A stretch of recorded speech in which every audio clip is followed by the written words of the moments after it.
Nikmatnya hidup ini nggak ada cara yang lain kecuali hiduplah di bawah naungan Al-Quran. Hiduplah dengan Al-Quranul Karim. Apa yang diperintahkan oleh Al-Quran kerjakan. Apa yang dilarang oleh Al-Quran tinggalkan.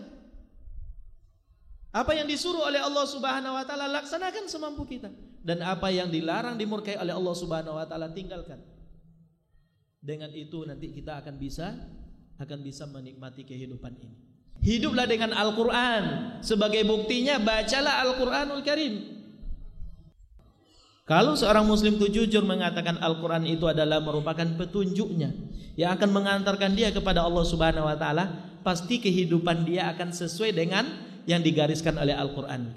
Ibarat kereta api, kalau dia tidak berjalan di atas relnya, maka dia akan jatuh. Begitu juga dia. Ketika dia mengatakan Al-Quran itu adalah rel kehidupannya, maka dia akan berjalan sesuai dengan jalan yang telah digariskan oleh Al-Quran, berakhlak sesuai dengan akhlak yang telah diajarkan oleh Al-Quran. Maka penting bagi kita untuk hidup dengan Al-Quran. Kembali kepada pertanyaan tadi, lalu bagaimana caranya kita hidup dengan Al-Quran?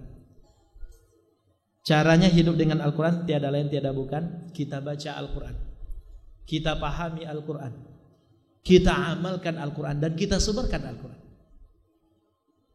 Baru dengan itu kita akan bisa hidup dengan Al-Quran. Baru dengan itu kita akan bisa mendapatkan kehidupan hakiki sebagaimana yang digambarkan oleh Al-Quran, yaitu kehidupan yang penuh dengan kebahagiaan. Pertama, kita baca Al-Quran. Kita sudah tahu, dan alhamdulillah di sini sudah banyak program-program Al-Quran. Membaca Al-Quran memiliki banyak keutamaan. Banyak hadis-hadis Rasulullah SAW yang diriwayatkan oleh para ulama kita untuk menjelaskan keutamaan di dalam membaca Al-Quran. Membaca Al-Quran adalah amalan yang mudah dilakukan, namun besar pahalanya di sisi Allah. Bayangkan satu huruf sudah memiliki nilai kebaikan. Sebagaimana yang diriwayatkan oleh Imam Tirmizi rahimahullah ta'ala, Rasulullah SAW mengatakan, man qara'a harfan minal Qur'an falahu bihi hasanah. La aqulu alif lam min harfun, walakin alifun harfun, wa lamun harfun, wa mimun harfun. Siapa yang membaca satu huruf dari Al-Quran, dia pantas untuk mendapatkan satu kebaikan. Dia dengannya akan mendapatkan satu kebaikan. Satu kebaikan akan dilipat gandakan pahalanya oleh Allah Subhanahu wa taala menjadi 10 kali lipat. Saya tidak mengatakan alif lam itu satu huruf, enggak kata Rasul. Tapi alif satu huruf, lam satu huruf, mim satu huruf. Alif lam mim yang 3 huruf saja itu sudah memiliki 3 kebaikan. 3 kebaikan. Bayangkan, apalah sulitnya membaca alif lam mim? Apalah sulitnya? Enggak sulit. Tetapi kalau iman enggak ada di dalam hati sulit. Walaupun itu sangat mudah. Walaupun itu sangat mudah. Maka dari sekarang harus kita berusaha untuk membaca Al-Quran. Sisihkan sebagian dari waktu yang diberikan oleh Allah Subhanahu wa taala untuk Al-Quran, supaya kita termasuk ke dalam golongan-golongan orang-orang yang hidup dengan Al-Quran, sehingga layak untuk mendapatkan kehidupan hakiki yang dipenuhi kebahagiaan kelak. Baca Al-Quranul Karim.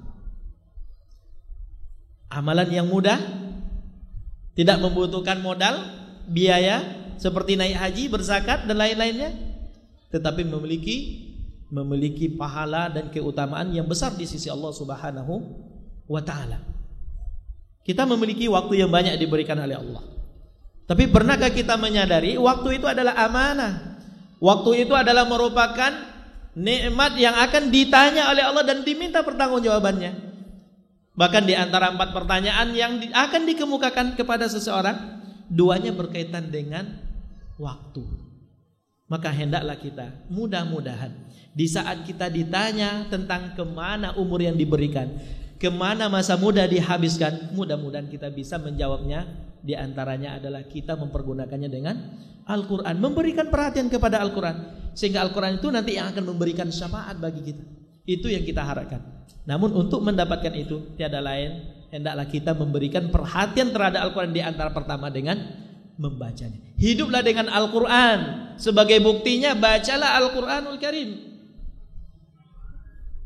Sekarang kita lihat kaum muslimin lebih suka membaca koran daripada Quran. Walaupun wazannya hampir sama, koran dengan Quran dibuat hampir sama, supaya nanti orang terjebak. Yang dibacanya bangun dari tidur yang dia ingat adalah koran, bukan Quran. Kenapa kita lebih mementingkan membaca berita-berita yang belum tentu jelas benar atau tidaknya, berita-berita yang selalu berubah-ubah, sementara kita lalai dari berita-berita yang pasti akan benar, tidak ada bohongnya dan gak akan pernah berubah-ubah. Kenapa kita lebih mementingkan berita-berita yang dibuat oleh manusia, namun kita lupakan berita-berita yang diturunkan oleh Rabb yang telah menciptakan manusia? Hiduplah dengan Al-Quranul Karim. Kalau kita memang betul-betul menginginkan kehidupan hakiki yang dipenuhi oleh kebahagiaan, di antaranya pertama, bacalah Al-Quran. Belajarlah membaca Al-Quran. Kalau selama ini kita belum bisa membaca Al-Quran, belajar membaca Al-Quran. Nggak ada kata terlambat di dalam belajar membaca Al-Quran. Hasan bin Sabit, salah seorang sahabat Rasulullah SAW yang dikenal dengan syair Rasulullah, penyairnya Rasulullah, masuk Islam saja itu umur 60 tahun. Artinya apa? Baru masuk Islam umur 60 tahun. Waktu itu dia baru mulai belajar. Alhamdulillah kita masuk Islam dari semenjak kita dilahirkan sudah masuk Islam. Maka tidak ada istilah terlambat di dalam belajar. Tidak ada istilah terlambat di dalam menuntut ilmu. Belajar. Mulai dari sekarang perbaiki. Kalau kita menginginkan perubahan dan perbaikan di dalam kehidupan ini. Karena gak akan pernah ada perubahan dalam kehidupan kalau kita memang tidak pernah berusaha untuk berubah. Innallaha la yughayyiru ma biqaumin hatta yughayyiru ma bi anfusihim. Allah Subhanahu wa taala enggak akan merubah nasib suatu kaum sampai mereka sendiri yang berusaha untuk berubah. Maka rubahlah. Kalau selama ini kita menoleh ke belakang, banyak di antara waktu-waktu kita, umur-umur kita yang telah kita habiskan masih jauh daripada Al-Quran. Maka rubah. Manfaatkan ilmu yang ada. Pergunakan kesempatan yang masih diberikan oleh Allah untuk diisi dengan Al-Quran. Untuk diisi dengan membaca Al-Quran, mempelajari Al-Quran, mentadabburi Al-Quran dan yang lain-lain. Sehingga kita mendapatkan kebahagiaan di dalam kehidupan kita ini. Karena yang akan dinilai oleh Allah Subhanahu wa taala dari kehidupan kita adalah akhirnya. Innamal a'malu bil khawatim. Kata Rasulullah SAW, sesungguhnya amalan-amalan itu tergantung dinilai dari akhirnya, penutupnya nanti. Begitu juga dengan kehidupan kita. Kehidupan kita ini itu akan dinilai oleh Allah Subhanahu wa taala nanti ketika kita akan meninggalkan dunia ini. Maka kalau kita menginginkan kehidupan kita ini ditutup dengan akhir yang baik, dengan husnul khatimah, maka carilah amalan-amalan yang kita harapkan dengan itu nanti kita menutup usia kita. Dan amalan yang diantaranya mudah untuk kita lakukan adalah bacalah Al-Quranul Karim. Bacalah Al-Quran. Seseorang hatinya kalau terpaut dengan Al-Quran, apalagi hatinya ini telah terpenuhi oleh cahaya Al-Quranul Karim, tidak ada waktunya kecuali dia bersama Al-Quranul Karim, maka Al-Quran itu yang akan membantunya, akan tampak dalam kehidupannya. Syekh Muhammad Hasan memberikan contoh. Salah seorang kakek di Mesir sana, dia sudah hafal Quran. Dari usia muda sudah hafal Al-Quran. Ya dari segi ekonomi orangnya biasa, bukan orang kaya. Tapi kehidupannya apa? Kehidupannya sederhana. Tapi yang dibanggakan dari perjalanan hidupnya adalah dia selalu mengisi hidupnya dengan Al-Quran. Dan ini bukanlah perkara yang mudah. Bukanlah perkara yang mudah. 10 juz setiap 3 hari dia khatam Al-Quran. Ini wirid hariannya. Dan itu sudah dia jalani puluhan tahun. Sehingga bagi dia itu adalah kebutuhan. Nggak ada kesulitan dalam melakukannya. Justru kalau nggak nyampe 10 juz, dia merasa ada sesuatu yang hilang dari dirinya. Ada yang hilang dari dirinya. Sampai ketika dia sudah berumur 70 tahun lebih, dia merasa sering sakit-sakitan. Maka diajak oleh anaknya untuk diperiksa ke rumah sakit, berobat ke rumah sakit.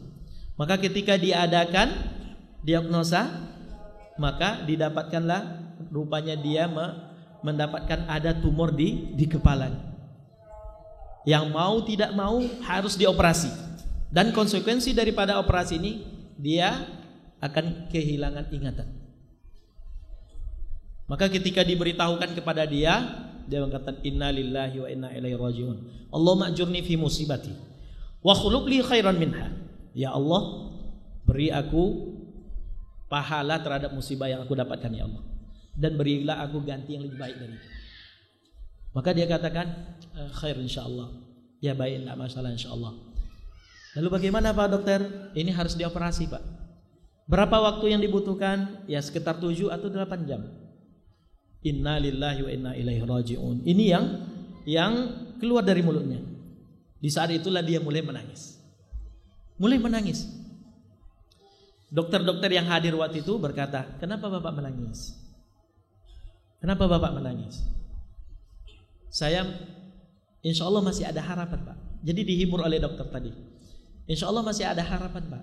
Insya Allah mudah-mudahan, berdoalah kepada Allah, mudah-mudahan Bapak sembuh.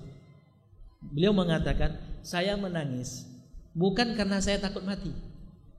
Saya menangis bukan karena saya takut. Enggak. Kalau saya mati enggak jadi masalah bagi saya. Lalu kenapa Bapak menangis? Saya menangis adalah karena saya tahu untuk operasi ini nanti membutuhkan waktu 7 sampai 8 jam. Lalu apa masalahnya? Masalahnya adalah bagaimana dengan wirid harian saya yang 10 juz. Saya biasa setiap hari membaca 10 juz. Kalau 7 sampai 8 jam saya dioperasi, artinya saya harus pingsan. Kapan waktunya bagi saya untuk menyelesaikan ini? Rupanya itu yang membuat dia menangis. Ini yang membuat dia khawatir. Bukan penyakitnya yang membuat dia khawatir. Subhanallah. Orang yang bisa menikmati Al-Quranul Karim. Maka ada satu permintaan. Saya ada satu permintaan, kata beliau kepada dokter. Apa permintaannya Pak? Tolong berikan saya ketika masuk ruang operasi, berikan saya kesempatan untuk sholat 2 rakaat. Saya sholat 2 rakaat dan saya akan berbaring di tempat meja operasi itu nanti. Saya akan membaca Al-Quran. Kalau saya sudah mulai membaca Al-Quran, setengah jam setelah itu baru dimulai proses operasi. Kata dokter, ini mudah, silakan Pak. Maka mulailah dia sholat 2 rakaat. Setelah itu dia membaca Al-Quran, membaca Al-Quran, membaca Al-Quran. Sudah berjalan setengah jam, barulah dimulai operasi. Disuntik sehingga dia pingsan. Namun ada satu yang menakjubkan. Walaupun dia sudah pingsan, walaupun sudah tidak sadarkan diri, keajaiban diperlihatkan oleh Allah Subhanahu wa taala. Ketika dia memakmurkan kehidupannya dengan Al-Quran, apa yang terjadi? Fisiknya pingsan, tapi lidahnya tetap baca Quran.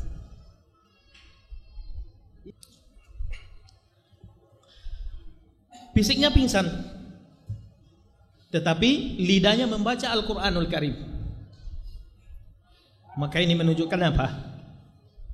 Menunjukkan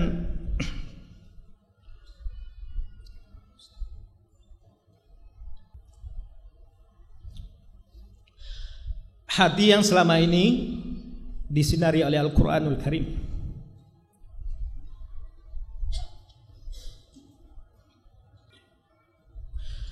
Di dunia saja sudah diperlihatkan oleh Allah Subhanahu wa taala keutamaan dari usaha dia selama ini.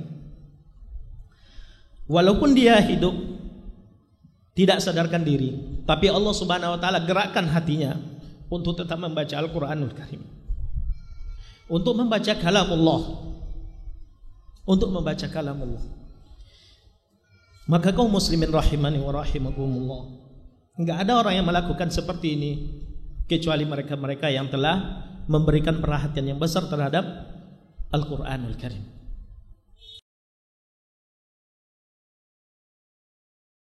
Hiduplah dengan Al-Quran. Sebagai buktinya bacalah Al-Quranul Karim.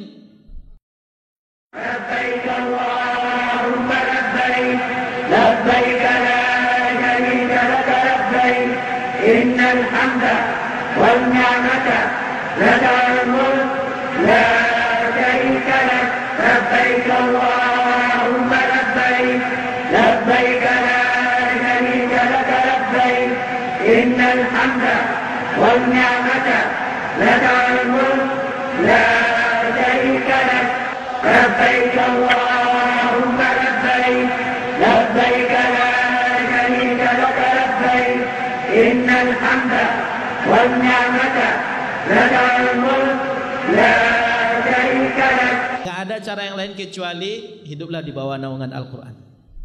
Hiduplah dengan Al-Quranul Karim. Kerana tanpa sokongan dan juga dorongan daripada sahabat-sahabat sekalian, kita tak mampu untuk berdiri sehingga ke hari ini. Jadi alhamdulillah atas keizinan ramai penyumbang-penyumbang kita mampu untuk buat studio kita sendiri, kita mampu untuk melebar luaskan kita punya pemasaran. Dan untuk pengetahuan sahabat-sahabat sekalian, alhamdulillah untuk setakat ini kita ada 6 buah franchise. 6 buah franchise dan lebih daripada 20 stokis di seluruh Malaysia.